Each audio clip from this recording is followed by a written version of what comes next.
بسم الله الرحمن الرحيم. والفجر وليال عشر والشفع والوتر والليل إذا يسر هل في ذلك قسم لذي حجر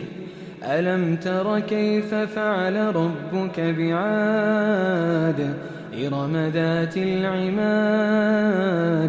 التي لم يخلق مثلها في البلاد وثمود الذين جابوا الصخر بالواد وفرعون ذي الأوتاد الذين طغوا في البلاد فأكثروا فيها الفساد فصب عليهم ربك سوط عذاب إن ربك لبالمرصاد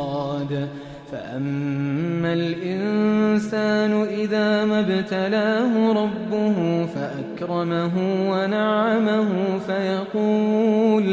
فيقول ربي أكرمن وأما إذا ما ابتلاه فقدر عليه رزقه فيقول ربي أهانن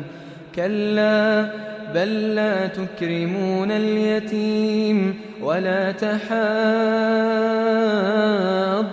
على طعام المسكين وتأكلون التراث أكلا لما وتحبون المال حبا جما كلا إذا دكت الأرض دكا دكا وجاء ربك والملك صفا صفا وجيء يومئذ بجهنم يومئذ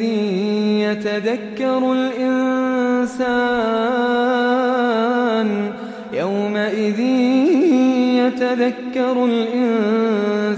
وأنى له الذكرى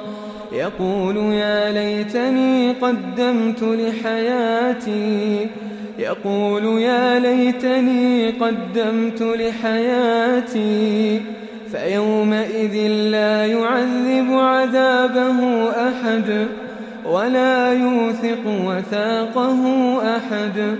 يا أيتها النفس المطمئنة ارجعي إلى ربك راضية